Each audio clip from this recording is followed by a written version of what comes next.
to All Things Nerdy, where we bring you all things nerdy. Now, for today, we have Aaron Castle here with us, the man, the legend, guy introduced DMing to me, Dungeons & Dragons, tabletop, Pathfinder, all of that. So, Aaron, why don't you tell us a little bit about yourself, how you got into tabletopping? Well, I started tabletopping when I was 8 years old. Wow. My dad played Dungeons & Dragons while he was in the military. It was something cheap to do on the weekends. And it was virtually free. Hey. After you get the books. It's free, it's for me, so. And I just grew up on it. Also, a lot of gaming. He always had a gaming system or a computer or something in the house.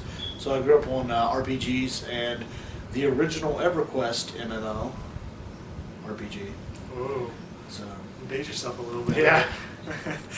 So, you know, what kind of games have you played? You know, you elaborate a little bit more on that. You know, different games. EverQuest, EQ2, World of Warcraft are all the MMORPGs. Tabletops, I've played all kinds of tabletops, from World of Darkness to Shadowrun, Dungeons & Dragons original, and then AD&D, Dungeons & Dragons 2nd edition, 3rd edition, and 3.5, and now Pathfinder. So have you played any of the new Dungeons & Dragons that just came out? No, I have haven't not. seen any of it.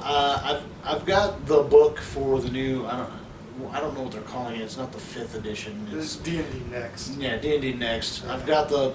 I haven't even bothered to open the PDF. I downloaded it when it was free, and I feel like it's going to be a disappointment, just like 4.0 and 4.5 were. Fair enough. So, in general, what do you think, for those of the people out there that haven't played any tabletop gaming, completely new to the subject, and they're just now starting to check it out, what sorts of things do you think they're looking at stigma-wise?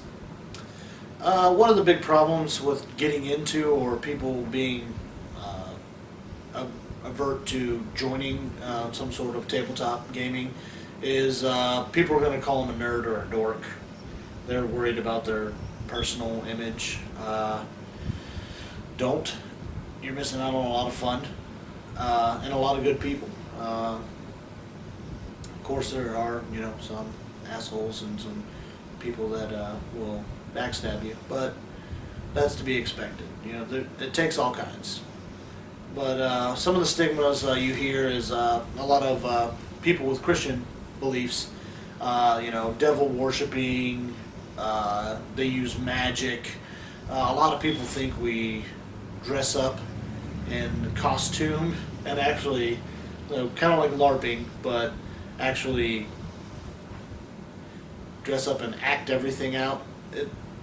It's not that extreme. I mean, some groups can be, and they're very serious about their role play, but that's up to your discretion. You can be a very casual player, or you can be a very serious player. Right. Dungeons and Dragons, as far as worshiping Satan, no. It has nothing to do with the devil. I mean, there are devils and demons and demigods and other creatures, but they have pretty much every religion that has some sort of deity or gods. They have all of them in all the books.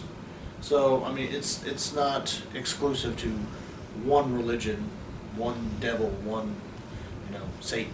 Right. Nothing to do. Right. I mean, it's just like any other video game. You get in there. There's a bad guy. War session. Games. Right. So, for people who are just now coming into it, what kind of experiences do you enjoy out of gaming? Do you enjoy DMing more than being a player, or?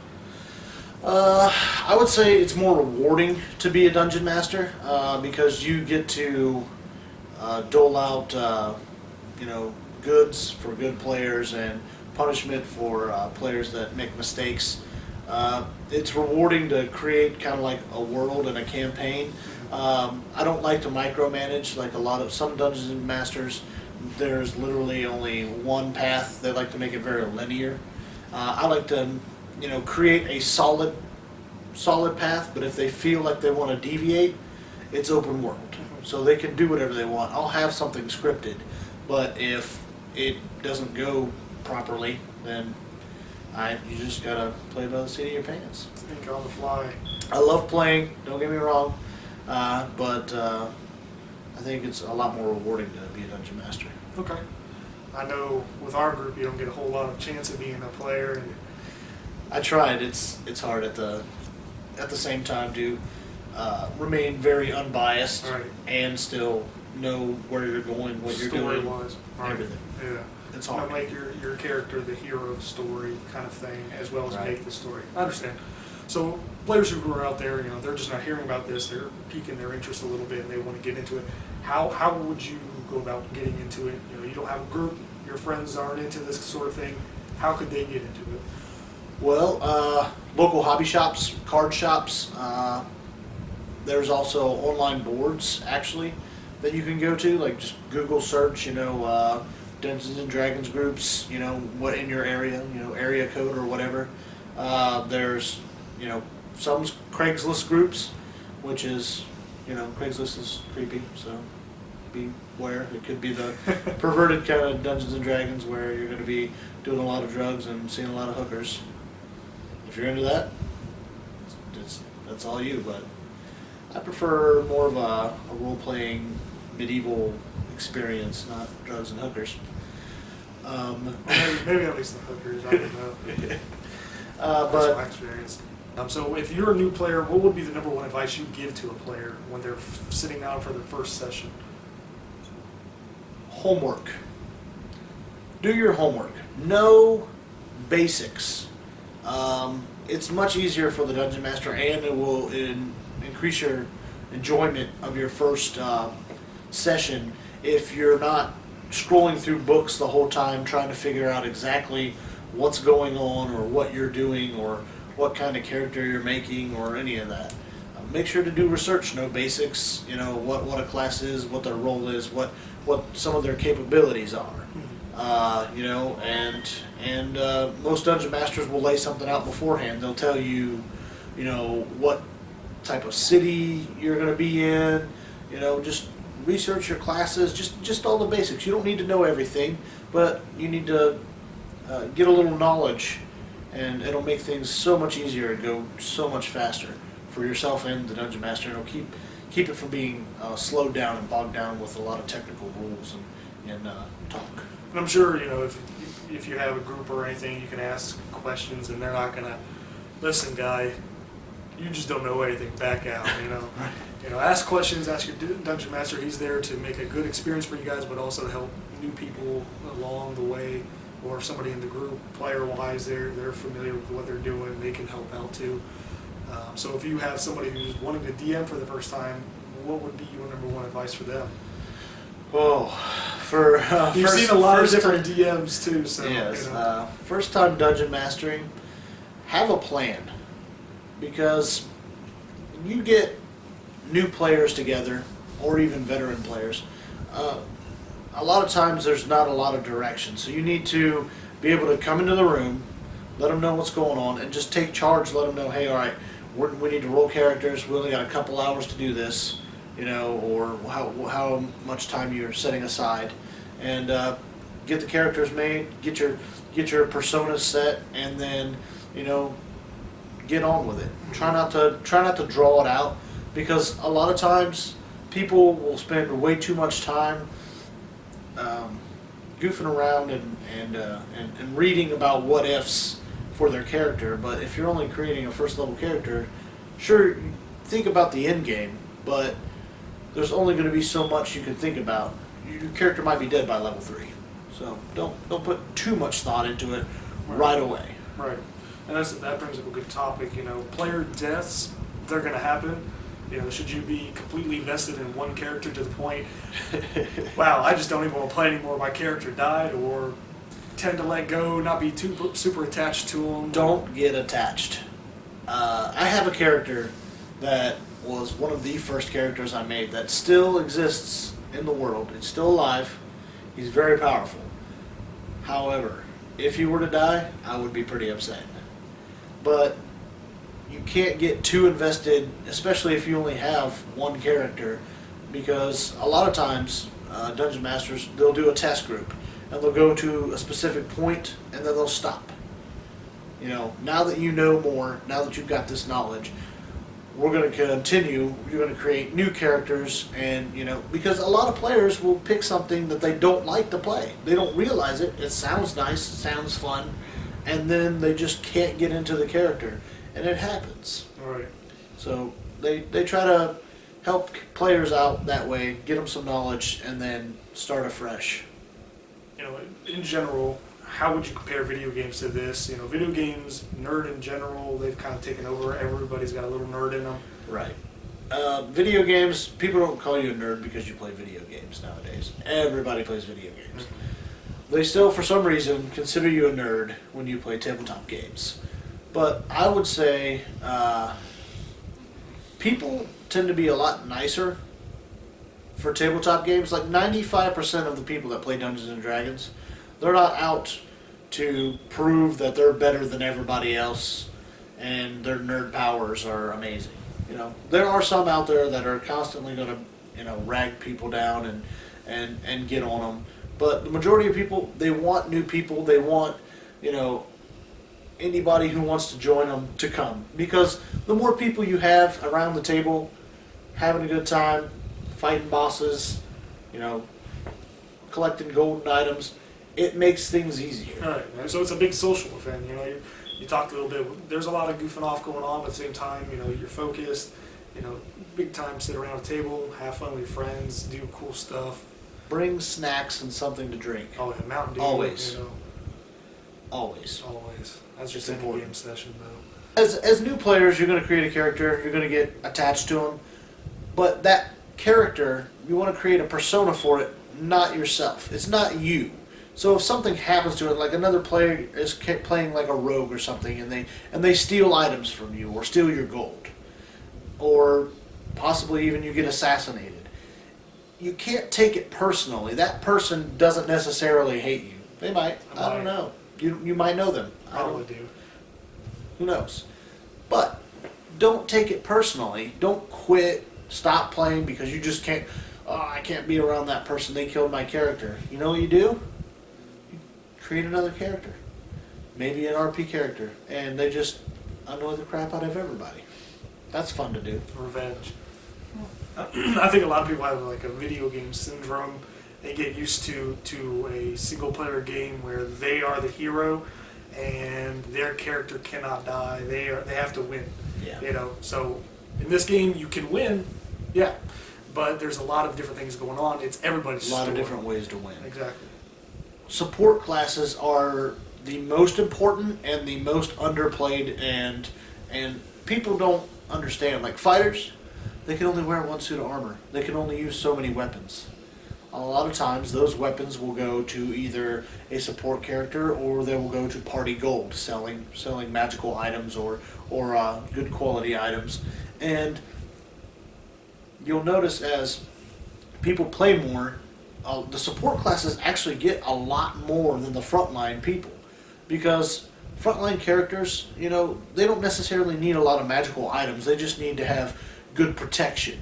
So a lot of the utility items and the magical items, spellcasting, wands, scrolls, rings, all that kind of stuff usually goes to support characters, so they get built up a lot better, a lot faster, and they allow the party to continue to do exactly what they're doing. Yeah. Traveling, whether it be traveling and random encounters through the woods or going through a dungeon, a cleric or a sorcerer, they help so much. A cleric can continue to heal the front lines and keep them up. Otherwise, every time you take damage, you're going to have to stop, bandage, and rest for a couple days until they get health back, and then continue on in the dungeon. Exactly. A dungeon could take months that way. One healer can reduce your time tenfold anywhere. So, just like any RPG game, you have different roles. You have your tank, your DPS, your healer. This in our other video we kind of go over a character sheet of how everything on there is basically a video game in paper format. That's exactly before Skyrim came out. You had Dungeons and Dragons. It all started with this. Numerical values. Exactly. They mean something. Everything increases something else. You're again back to video games. You go in there, you see you have an 18 strength. Well, as a video game player, it might not mean a whole lot to you, but that's a numerical value. The game engine understands he's got an 18 strength. That means he's going to be this strong, and that's how they factor out different things in games. This is exactly that. You have an 18 strength. Okay, well that's a +2, 3, 4. Mm-hmm. Edit that out. In this, you have an 18 strength. That just means on paper it's a +4. So. And also in the book, it goes into much more detail. I try not to get weighed down with a lot of the details until people get a lot more knowledgeable about the game and about the engines and the mechanics. Like encumbrance. An 18 strength can carry a lot more weight than a 13 strength. But I don't bother with encumbrance as far as slowing you down and making you tired and you can't sleep because of your armor.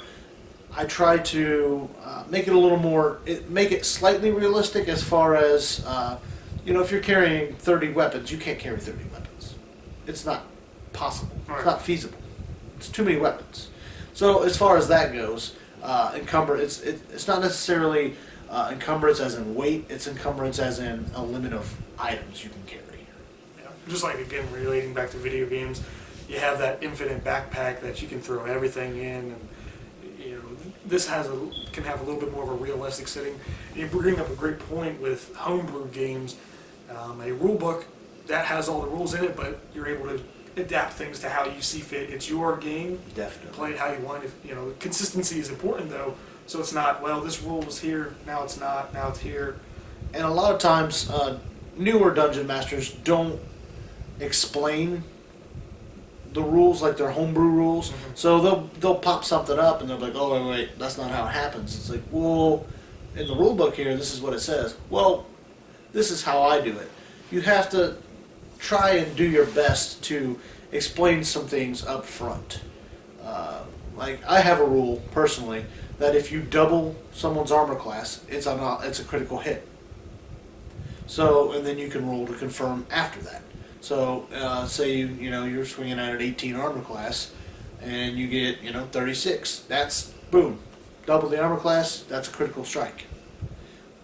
It's a nice homebrew rule because a lot of times characters will have high to hits and be fighting low armor class creatures. It's mainly meant for higher level characters fighting mass amounts of lower level creatures, allowing them to cleave through them very quickly as a high level character should. Right. But it also works, to some spellcasters' advantages, like True Strike and stuff like that. And it adds another dynamic for the players to watch out for, because it works the same way for the enemy. The enemy can also possibly critically strike more often. It makes the combat a little bit more exciting and also a lot more dangerous. Exactly. And that way you can concentrate more on the role playing and the story and the adventure itself, but know that every time you enter combat, no matter what you're facing, it could be a deadly encounter. Exactly. And with that, we'll get a little bit more into it with some other videos showing, we kind of covered the general gist of starting out a character. You have your height, your weight, and everything, some numerical values with your strength, but we'll get more into armor class, creating our character, how combat works, just a general overview in a couple videos ahead. But with role-playing, that's a big aspect of it. Definitely. You're playing a different character. You're not yourself. You can be that thief, and why would you want to be? He's maybe a suave guy. So in the middle of combat, you want to portray that, or outside of combat with your party members, you're talking, hey, I could release that trap for you if you want to give me 5 gold. That's your suave, kind of smooth thief playing himself. You're a different person.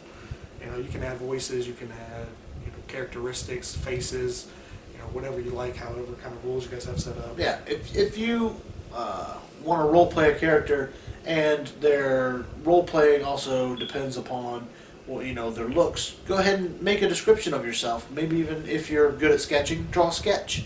And you're you every day. it's not every day you get a chance to portray yourself as someone different. So just think of a person maybe you would want to be around, or depending on if you're playing an evil campaign, someone that you would possibly fear. You know, a person. Just think of a personality, and you know, don't be afraid to give them little quirks, because people have quirks. Mm-hmm. The most important thing I think about when you're creating a character is you're not just maximizing and minimizing. You know, oh, this guy's all he's going to do is combat, so I don't need to worry about any of these other stats, any of these skills. I don't even care about anything.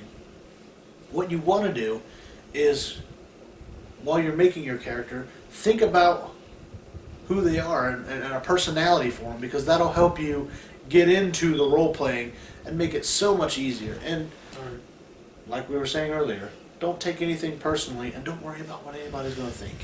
If you're a theatrical person, go for it.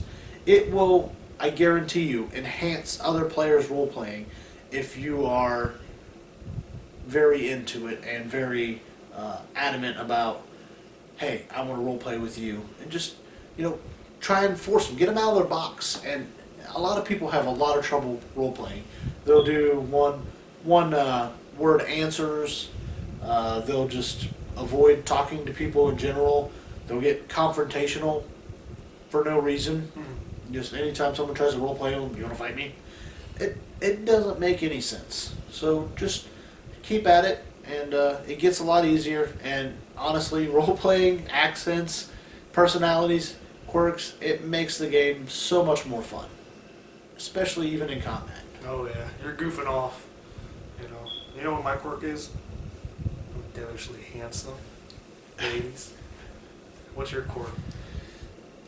I'm pretty awesome. See, it's pretty epic right now. Handsome, awesome. Just like, god dang it. That's not getting edited out. I don't care. Well, what do you get out of it that is most enjoyable for yourself? Meeting new people, interaction with people. Basically, you got to enjoy entertaining people, and whether it be with hack and slash style play or role playing, you have to incorporate everybody that's there's likes. And one of the things I always ask, usually at the end of the session, hey, everybody enjoy themselves? Is there something I can do different? You know, what would you like to see? There's always a guy, and he says, more random encounters. So you know what I did? A whole session of random encounters for a long travel. And you know what? Everybody had a great time. At the end, everyone's like, I want more RP and being in a town away from things kicking my butt. Definitely. Yeah. Definitely. So what do you think people should be checking out tabletop gaming and getting into this sort of style?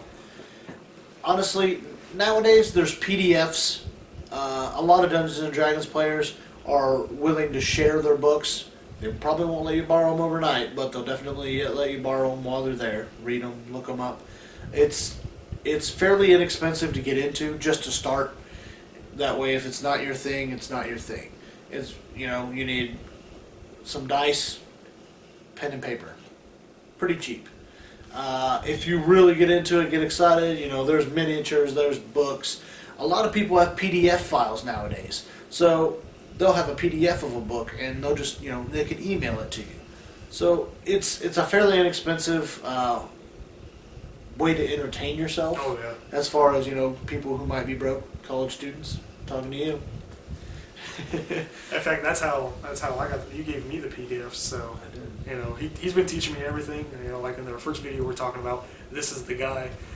He's been teaching me everything as far as being a player and being a DM. You know, he gave me all my PDFs. I fell in love with it. I was like, this game's fun. Well, let's get into it. You know, and it's just fulfilling. There's so many things, like games. Sure, you social network. You're playing with 20 people, but they're 20 random people that you don't know. And it's nice to get together with a group of people and make something happen. yeah.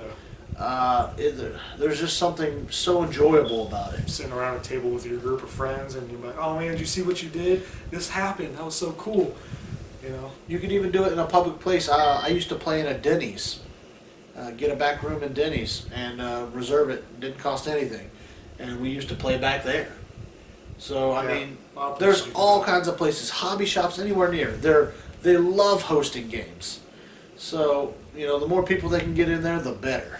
You know what my favorite part about this game is? I don't have 12-year-olds telling me they fucked my mom. Yeah. Yeah, it's pretty epic. They're calling you the N-word. Yeah, because you know what? If they're in front of you, you can call them out. Looking at you, Timmy! Oh, Yeah. just saying. Yeah. But, I just don't know how all of them know I'm fat on there. yeah. That was for you. Oh, that was You know who you are, Francis. Ah, man. All right. So, is there anything else you'd like to spread out to the people who are looking into this or want just to learn a little bit more about it? If you LARP, you'll enjoy this. If you don't, it's okay.